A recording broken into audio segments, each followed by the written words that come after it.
Karena kita nggak tadi, boleh jadi karena dosa yang menyebabkan kita malas, boleh jadi karena kita memang nggak meyakini fadilah yang ada dalam membaca Al-Quran.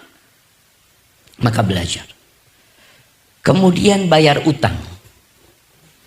Ada yang masih punya utang? Sudah lunas semua. Ingat, kadangkala sekarang sudah lunas karena sudah zuat, sudah punya suami, punya anak, tapi waktu SMA engkau nggak bayar utang. Ingat. Waktu kuliah engkau nggak bayar utang. Dicatat sama Allah. Sejak engkau balik, engkau nggak puasa. Biasanya perempuan ini Masya Allah, Ramadan puasa, tapi utang dia ketika datang bulan, males dia untuk membayarnya. Karena dia harus membayar di saat orang-orang nggak puasa. Berat buat dia. Maka tolong utangnya dilunasi. Kemudian niat. Niat memang mau memakmurkan Ramadan ini dengan amal soleh. Ada orang yang puasa karena ikut-ikutan. Kenapa puasa? Ya nggak enak di rumah semua pada puasa, malulah. Ada yang seperti itu. Puasa karena tradisi dan budaya. Dan ada yang puasa karena sehat. Apalagi perempuan-perempuan anak lihat ya, dia belajar diet ini, diet ini, diet ini. Ternyata ada diet yang bagus, puasa. Puasalah dengan niat diet. Dapat pahala? Nggak ada. Dia dapat sehat. Rasulullah SAW mengatakan, man sama Ramadhana imanan wahtisaban ghufira lahu ma taqaddama min dhanbi. Barang siapa yang berpuasa di bulan Ramadan karena iman, bukan karena ikut-ikutan, bukan karena tradisi dan budaya, bukan karena dia ya keluarga semua puasa, bukan. Wahtisaban, dan karena berharap pahala kepada Allah Azza wa Jalla, dosa-dosa dia yang lalu diampuni. Setelah niatnya benar, tolong dijaga amalannya.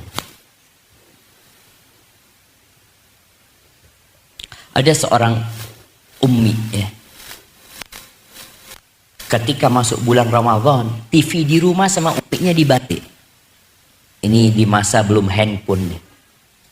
TV-nya dibalik sama umminya. Anak-anaknya tanya, kenapa Mi? Kata dia, Ramadan ini banyak acara-acara yang zen-zen Mi, kata dia. Nah, apa nggak cukup 11 bulan engkau sibuk nonton TV? Ramadan ini berhenti nonton TV. Berhenti anak-anaknya. Sekarang mungkin kita bisa praktekkan dengan handphone kita. Ramadan, wifi di rumah dimatikan. Ustaz, mau dengarkan kajian. Ya banyaklah alasan kita. Ya nggak masalah sebenarnya, karena handphone, televisi itu tergantung digunakan buat apa. Rasulullah SAW mengatakan, rubba sa'imin laisa lahu haddun min siyamihi illa al-ju' wal 'atash. Banyak orang yang puasa, dia tidak mendapatkan pahala apa-apa kecuali lapar dan haus. Puasa dia. Betul. Dia ketika sahur niat untuk berpuasa. Ketika berbuka dia berdoa. Tapi ternyata hanya mendapatkan lapar dan haus. Kenapa? Nggak jaga lisannya, nggak jaga matanya. Bayangkan, berdusta itu dosa sebelum Ramadan. Ghibah itu dosa besar, dosa kecil? Dosa besar. Sebelum Ramadan dosa enggak? Dosa. Masuk bulan Ramadan, yang halal dia tinggalkan, minum tidak, makan tidak, tapi ngomongin orang tetap dia lakukan. Man lam yada qaula zur wal jahla wal amala bi falaysa lillahi hajatun fi an yada'a ta'amahu wa syarabahu. Barang siapa yang ketika berpuasa dia tidak meninggalkan ucapan dusta, ucapan palsu, perbuatan-perbuatan bodoh ya. Allah nggak butuh dengan puasa dia. Nggak butuh dia meninggalkan makan dan minum. Karena sejatinya Ramadan hadir untuk menempa kita meninggalkan yang haram. Seorang suami di siang hari bulan Ramadan, Allahu Akbar jemaah, istri nggak mau melayani suaminya. Ana dapat bocoran yang mengejutkan. Ternyata pelacur itu laris di siang hari bulan Ramadan. Na'udzubillah. Kenapa? Karena istri nggak mau melayani suami. Sahih, nggak boleh. Istri yang halal aja ditinggalkan. Tapi kok ada orang setannya sudah dibelenggu, pintu neraka sudah ditutup, tapi di siang hari bulan Ramadan masih melakukan dosa.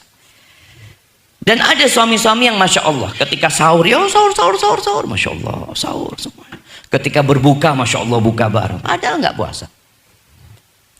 Ana ingat seorang pegawai, dia cerita, Ustaz gimana ana Ustaz ya? Di kantor ana Ustaz, nggak ada yang puasa Ustaz. Tapi nanti acara buka bersama, ikut Ustaz. Bikin acara kantor buka bersama. Ya anu semua. Na'udzubillah min dzalik. Maka tadi, bagaimana kita dilatih untuk meninggalkan yang haram dengan meninggalkan yang halal. Maka jangan sampai kita berpuasa, tapi tetap kita melakukan yang haram. Yang terakhir, sebelum kita masuk ke sesi tanya jawab, perbanyak zikir. Ketika Nabi SAW ditanya tentang berbagai macam ibadah, ada ibadah haji, sedekah, jihad fi sabilillah ya. Beliau ditanya, siapa yang paling baik di antara mereka? Kata Nabi SAW, aktsaruhum lillahi dzikran, yang paling banyak zikirnya. Maka tolong direncanakan dari sekarang. Ana tiap hari akan istighfar 1000 kali. Ana tiap hari akan sholawat buat Nabi SAW 100 kali umpamanya. Ana mau baca subhanallah wa bihamdihi subhanallah ladzi. Direncanakan dari sekarang sehingga tatkala kita masuk Ramadan ada yang mau kita kerjakan. Dan kalau ini jadi Ramadan kita yang terakhir dan kita mati sebelum masuk Ramadan, semua rencana kita ditulis kebaikan sama Allah SWT. Barakallahu fiik. Baik, kita masuk ke sesi tanya jawab. Tafadhal yang ingin bertanya. Masya Allah.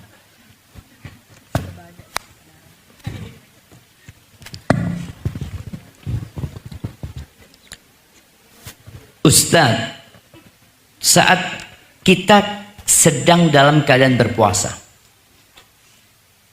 kita lebih aware untuk tidak ghibah.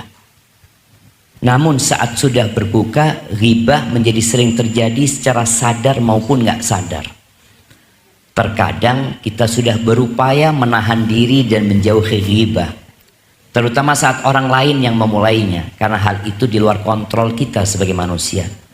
Namun saat kita bersama orang tua, secara sadar nggak sadar, kemudian beliau membahas ghibah.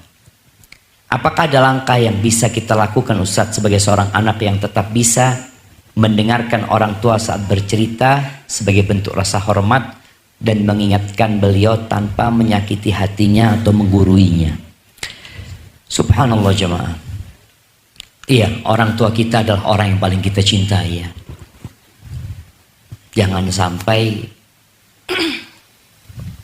orang tua kita banyak dosanya yang dia nggak sadar. Sebagian orang berpikir kalau menceritakan sebuah fakta itu nggak dosa. Iya nggak apa-apa asalkan nggak berkaitan dengan orang lain. Karena ghibah itu bukan fitnah. Nabi SAW mengatakan ghibah itu dzikruka akhaka yakrah. Engkau menyebut tentang saudaramu, subhanallah, Nabi sebutkan saudara. Menganggap sesama muslim itu saudara kayaknya mulai pudar. Dianggap orang lain loh, bukan dulurmu dia. Dia saudaramu. Loh, Anda nggak kenal dulurmu. Innamal mu'minuna ikhwah. Orang-orang beriman itu saudara. Bagaimana Allah menggambarkan tentang orang yang ghibah ini? Ayuhibbu ahadukum ayyakula lahma akhihi maitan fakarihtumu. Apakah mau kalian makan bangkai saudara kalian? Saudara kalian mau? Maka tolong perlu ditumbuhkan di diri kita semua saudara kita. Ya, kalau bicara bagaimana supaya tidak menyinggung perasaan orang tua, maka yang pertama, kalau bisa engkau memberikan nasihat, engkau berikan nasihat dengan cara, Abah, kita kalau ngomongin orang kayak gini masuk ghibah nggak, Bah ya? Seperti orang yang sedang bertanya sehingga tidak menggurui. Kalau ngomong, Bah, ghibah nih, Bah. Abah mau masuk neraka? Enggak. Jadi anak itu tetap memposisikan dirinya sebagai anak, bagaimana dia bertanya, Abah, apa nggak masuk ghibah, Bah ya? Takutnya kita udah puasa, udah ngaji, baca Quran, nanti hari kiamat pahala kita berikan kepada orang itu. Jadi subhanallah ya, balasan ghibah itu pahala kita berikan kepada orang itu. Padahal kita nggak suka sama tuh orang, tapi kita kasih hadiah pahala kita. Dia mungkin nggak sholat malam, tapi pagi dapat pahala sholat malam, alhamdulillah. Dapat dari fulana. Apalagi kalau ghibahnya kelompok, itu pahalanya lebih banyak kan, 5 orang langsung transfer ke dia pahala. Maka itu mungkin perlu tanya sama Abah. Atau yang kedua, kalau memang tidak bisa, alihkan pembicaraan.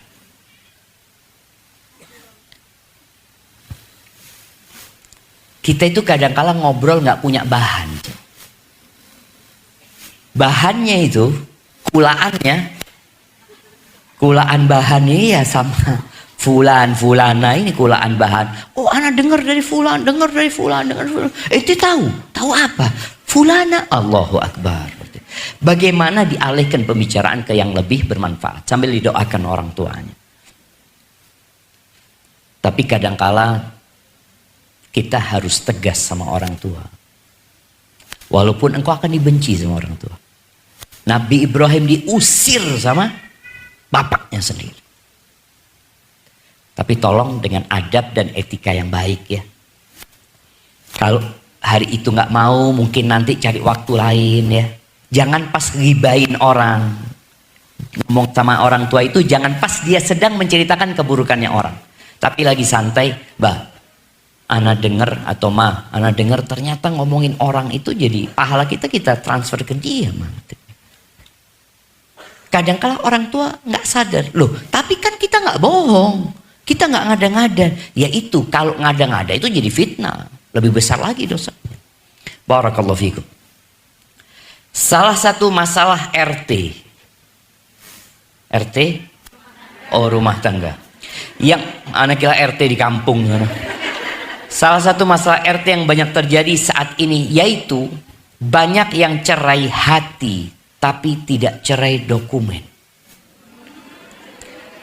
Serumah tapi mendekat dan bicara hanya saat ada butuhnya saja. Status masih suami istri tapi tak saling peduli dan perhatian. Di luar terlihat baik dan harmonis, tapi di dalam hancur dan kritis. Suami sibuk dengan dunianya sendiri. Istri sibuk menahan sakit dan luka batinnya. Katanya bertahan demi anak, tapi anak-anak pun tak merasakan kehangatan dalam keluarga. Rumah tangga seperti ini, kenapa dipertahankan? Untuk apa? Ahibati fillah, hidup ini bukan untuk bersenang-senang. Bukan. Ini kembali kadangkala kita menyalahkan pasangan hidup kita. Hidup ini untuk berjuang. Bagaimana istrinya Fir'aun punya suami Fir'aun.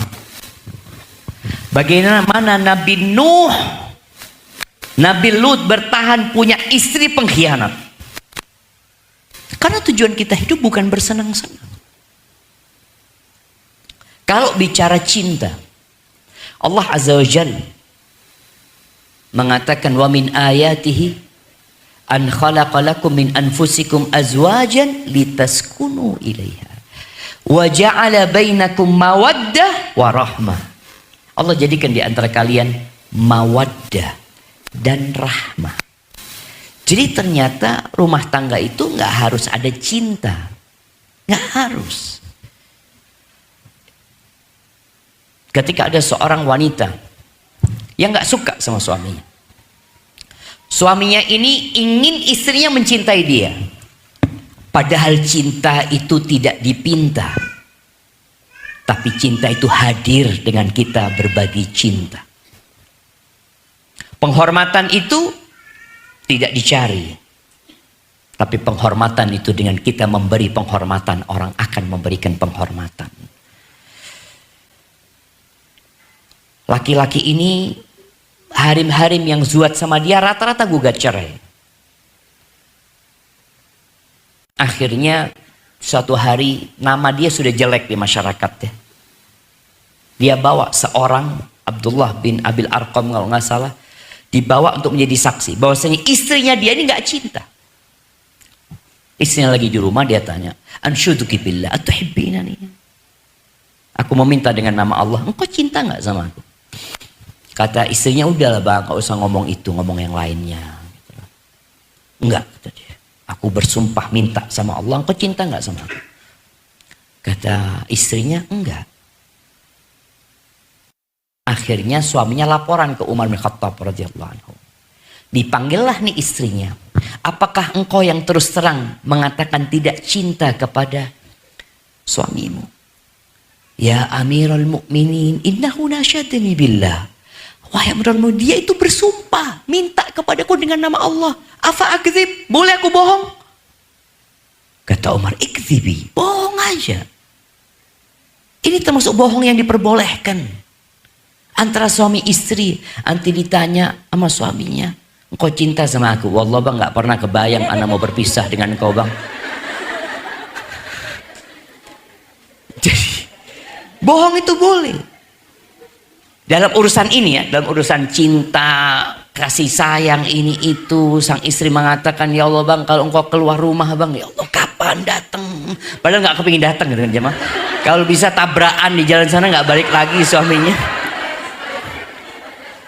Mungkin ada mungkin istri-istri yang merasa suaminya, ya Allah na'udzubillah ya.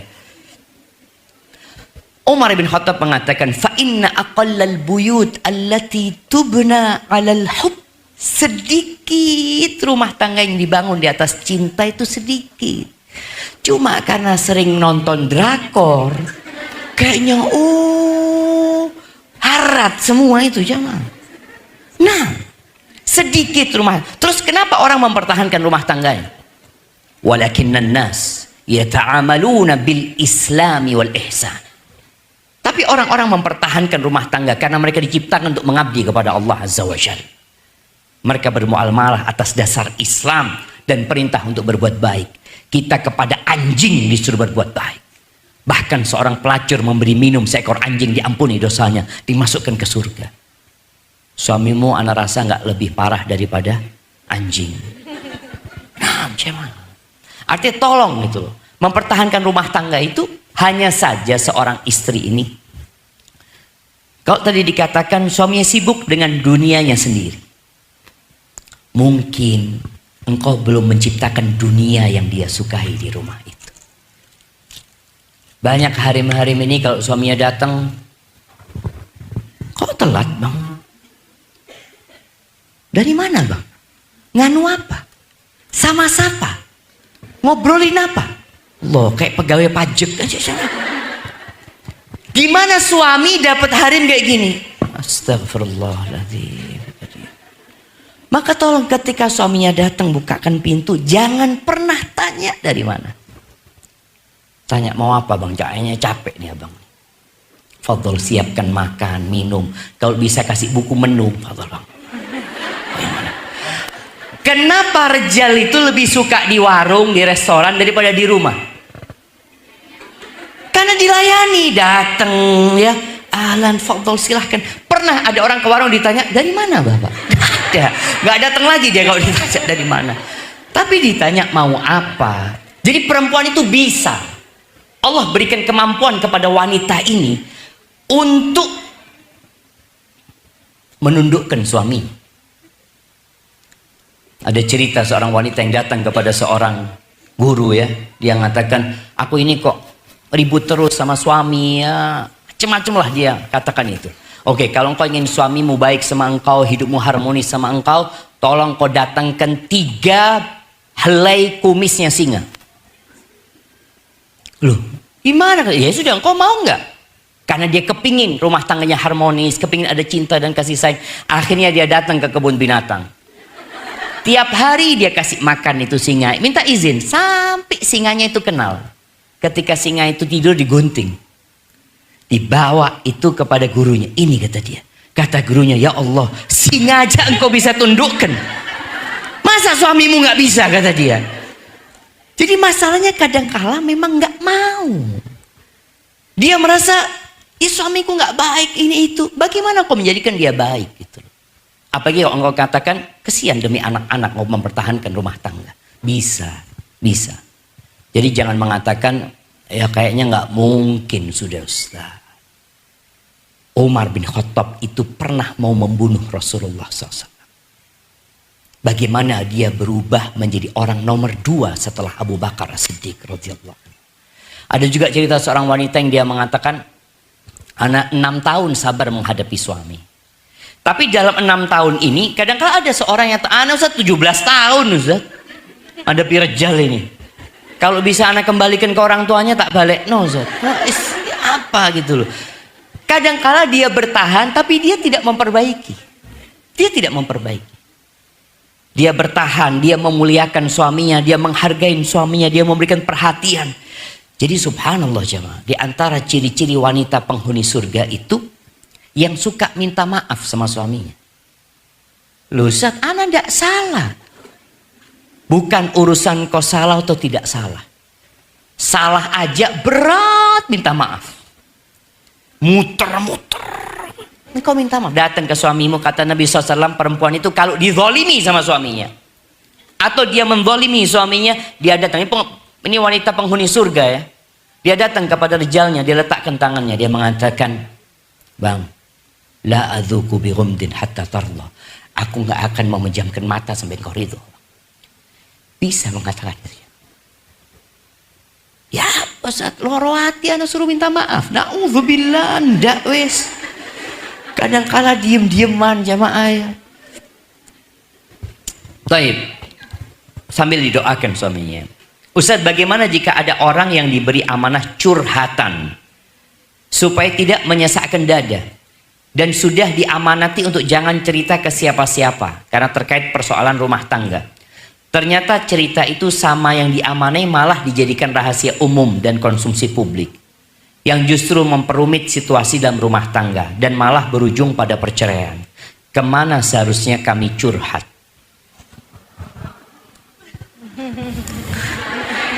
Iya jemaah, gini.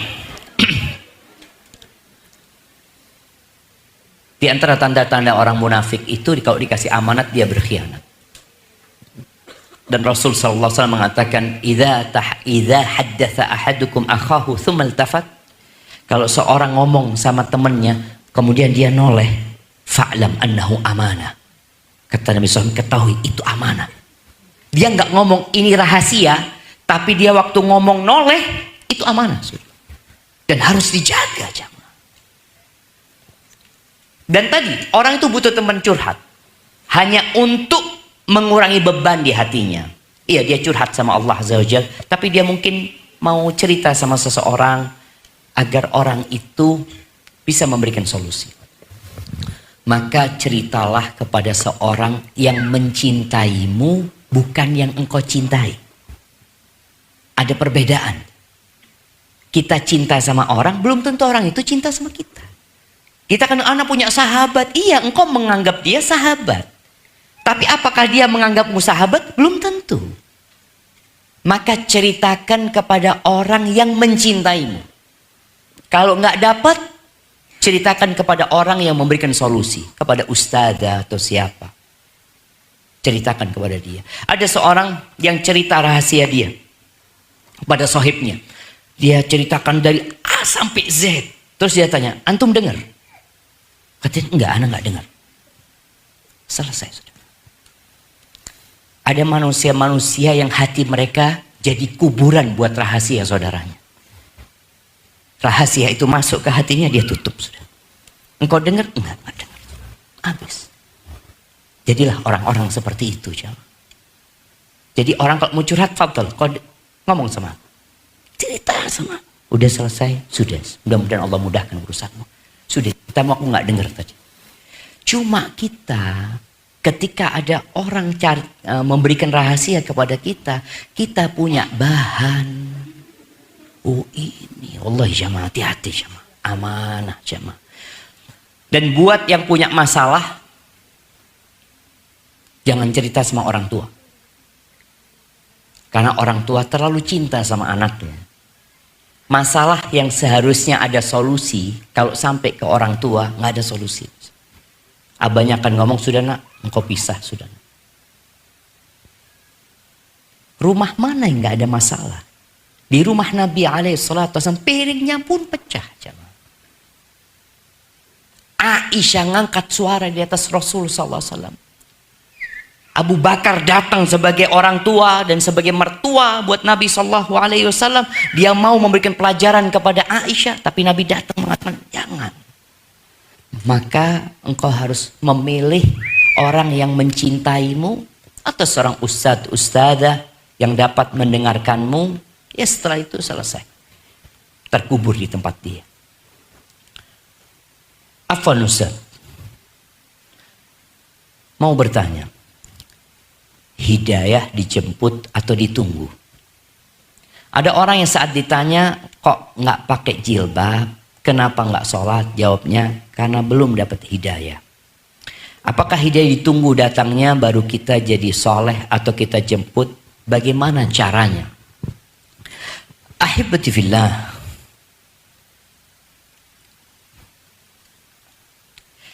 Allah nggak kirim malaikat ya untuk ngajak orang soli. Ya soli, tidak ada. Allah itu kirim Rasul Sallallahu Alaihi Wasallam yang menyampaikan agama ini.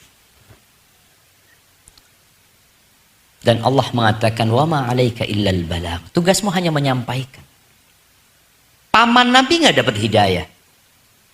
Padahal pamannya Abu Talib yang mendampingi Nabi sallallahu alaihi wasallam sejak ditinggal sama kakeknya sampai jadi Rasul. Pamannya itu pasang badan buat keponakannya. Tapi Allah tidak berikan hidayah. Kenapa? Padahal hidayah sudah disampaikan. Ada penghalang-penghalang hidayah. Jadi kalau bicara apakah hidayah itu dijemput atau dia datang, hidayah itu datang, cuma kita nggak mau terima. Ada orang ditanya, kenapa belum berangkat haji? Belum dipanggil loh Ustaz. Loh, Nabi Ibrahim dari dulu sudah manggil. Engkau cuma nggak dengar. Iya.